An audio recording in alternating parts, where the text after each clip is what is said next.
प्रेरणा सिंह और आप देख रहे हैं लाइव टाइम्स का ग्लोबल नेटवर्क। और बात महाराष्ट्र की। महाराष्ट्र में नगर पालिका परिषदों और नगर पंचायतों के लिए मतदान हो रहे हैं। ये चुनावी प्रक्रिया सुप्रीम कोर्ट द्वारा तय त्रिस्तरीय प्रणाली का पहला चरण है।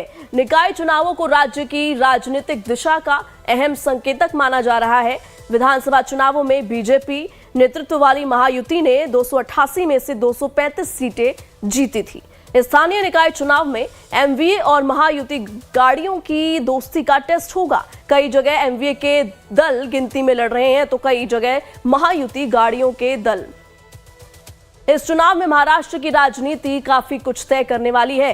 महाविकास अघाड़ी और महायुति ने पूरी ताकत लगाई है। 242 नगर परिषदों और 46 नगर पंचायतों के लिए स्थानीय निकाय चुनाव हो रहे हैं। शाम 5 बजे तक वोटिंग चलेगी।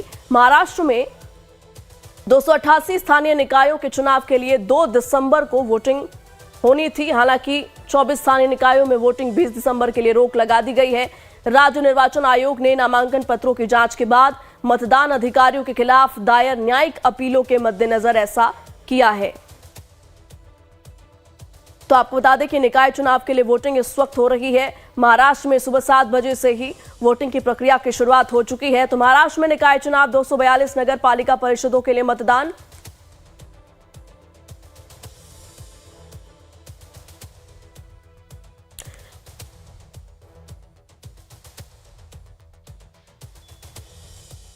तो महाराष्ट्र में निकाय चुनाव 242 नगर पालिका परिषदों के लिए मतदान, 46 नगर पंचायतों के लिए वोटिंग। सुप्रीम कोर्ट के आदेश के बाद पहले चरण की वोटिंग जो है वो हो रही है। और अब सीधा रुख करते हैं महाराष्ट्र से। हमारे संवाददाता मनीष जुड़ चुके हैं। मनीष, महाराष्ट्र में निकाय चुनाव 7 बजे से वोटिंग हो रही है। इस वक्त क्या कुछ तस्वीर आप देख पा रहे हैं?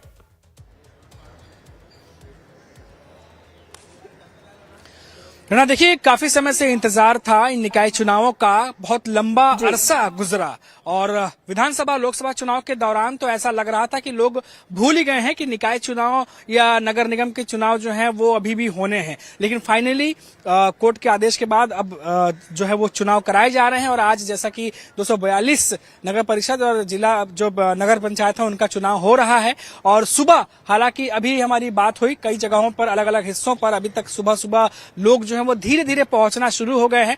अंदाजा ये लगाया जा रहा है कि 9:30 बजे के बाद जो है वो वोटिंग में थोड़ी और तेजी आएगी। लेकिन आपको बता दें कि काफी समय से इन चुनाव की जो है वो इंतजार किया जा रहा था। और एक और चीज अपडेट आपको दे दें कि कुछ ऐसे भी जगह थे जहां पर नामांकन को लेकर के ये बात सामने आई कि वहां पर गड़बड़ियां पाई गई हैं, जिसके बाद जो एसई है, जो स्टेट जो इलेक्शन है, उन्होंने ये फैसला किया कि उन 24 सीटों पर जो है वो चुनाव 20 दिसंबर तक के लिए पोस्टपोन कर दिए जाएं। जिसको लेकर के अब जो प्रमुख नेता हैं, जो बड़े नेता हैं, चाहे वो सीएम देवेंद्र फडणवीस हो, चाहे डिप्टी सीएम एकनाथ शिंदे हो या फिर उद्धव ठाकरे पक्ष हो, अब इस पर सियासत गरमा गई है कि आखिर क्या वाकई में वो जिन गड़बड़ियों को लेकर के 14 जगहों के चुनाव पोस्टपोन किए गए, क्या उसकी जरूरत थी? जब चुनाव प्रक्रिया शुरू हो गई थी तो क्या उसके बाद ऐसा किया जाता है? नियमों का हवाला देकर के अब एक दूसरे पर निशाना साधा जाने लगा है। प्रेरणा जी। बिल्कुल मनीष, और कह सकते हैं कि ये जो निकाय चुनाव है ये भी अपने आप में एक बड़ा संकेतक माना जा सकता है राजनीतिक दिशा के लिहाज से। और ये भी देखना होगा कि अभी जनता जो है किसमें जो है अपना लीडर खोजेगी इस चुनाव में। ये भी देखना होगा कि किसमें इस वक्त जो है सीधी सीधी टक्कर नजर आने वाली है। मनीष। प्रेरणा, बिल्कुल महाराष्ट्र के अगर बात करें पॉइंट ऑफ व्यू से या मुंबई के पॉइंट ऑफ व्यू से, तो अभी जब बीएमसी चुनाव होने हैं और सभी को पता है कि बीएमसी चुनाव कितना ज्यादा अहम रखता है यहाँ की राजनीतिक पार्टियों के लिए। और ऐसे में निकाय चुनाव में ये जो अभी जो चुनाव चल रहे हैं ये सभी पार्टियों के लिए एक टेस्ट की तरह है। बिल्कुल आप सही कह रही हैं। इससे सभी को अंदाजा लगेगा कि जनता के मन में क्या चल रहा है, क्योंकि बहुत ज्यादा कोशिशें दोनों तरफ से की गई हैं। और ये चुनाव बड़ा हटकर है। ये लोकसभा चुनाव विधानसभा चुनाव से बड़ा हटकर है, कई मायनों से हटकर है। क्योंकि यहाँ पर देखा गया कि दोस्त जो है वो नहीं है। लोकल लेवल पर दुश्मनों से हाथ मिला रहे हैं। कई ऐसी पार्टियां हैं जो विधानसभा लोकसभा चुनाव में एक दूसरे को निशाने पर लिए हुई थी।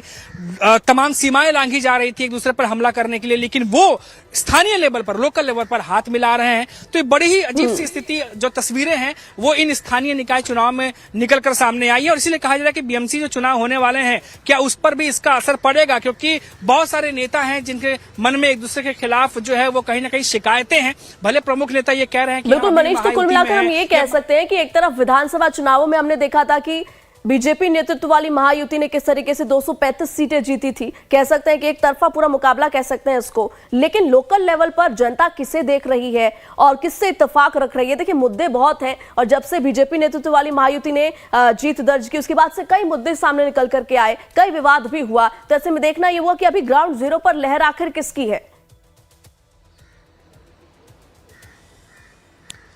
बिल्कुल प्रेरणा, इसमें कोई दो राय नहीं है और खासतौर से मुकाबला इसलिए भी ज्यादा दिलचस्प है क्योंकि एकनाथ शिंदे की शिवसेना और बीजेपी भी इस बार आमने सामने है और कई जगहों पर देखा गया कि चाहे वो बीजेपी हो चाहे एकनाथ शिंदे की शिवसेना हो, उन्होंने भी विरोधियों के साथ हाथ मिलाया लोकल लेवल पर। और नेता से जब नेताओं से हमने सवाल पूछा कि ये गठबंधन जो अजीबोगरीब इन दिनों देखने को मिल रहे हैं क्यों हो रहे हैं, तो इस पर कहा गया कि ये स्थानीय चुनाव है और जो स्थानीय नेता है लोकल लेवल पर जीत हासिल करने के लिए उन्हें उतनी छूट मिलती है कि वो अपने हिसाब से भी फैसले कर सके। तो ये तमाम बातें भी जो है वो सामने आई हैं और निश्चित तौर पर क्योंकि अभी हमने देखा कि बहुत सारे नेताओं पर जांच बिठाई गई, कई सारे ऐसे नेता थे जिनके घर पर रेड भी पड़ी, तो ये भी समझ में आया कि ये भी बातें निकल कर आई कि क्या ये दबाव बनाने की कोशिश है ताकि जो गठबंधन उन्हें रोका जाए। तो कई सारी ऐसी स्थिति है, भले ही चुनाव स्थानीय लेवल पर हो, लोकल लेवल पर हो, कार्यकर्ताओं का चुनाव हो। जी देखिए ये दोस्ती का टेस्ट तो है ही मनीष, लेकिन एक तरफ ये भी देखना होगा कि ग्राउंड जीरो पर कौन से ऐसे मुद्दे हैं जिसके मद्देनजर जो जनता है वो चुनाव करेगी कि हमें किसको वोट देना है। ये भी जाहिर तौर पर एक बड़ा सवाल है कि कौन से मुद्दे इस वक्त जमीनी स्तर पर महाराष्ट्र में हैं।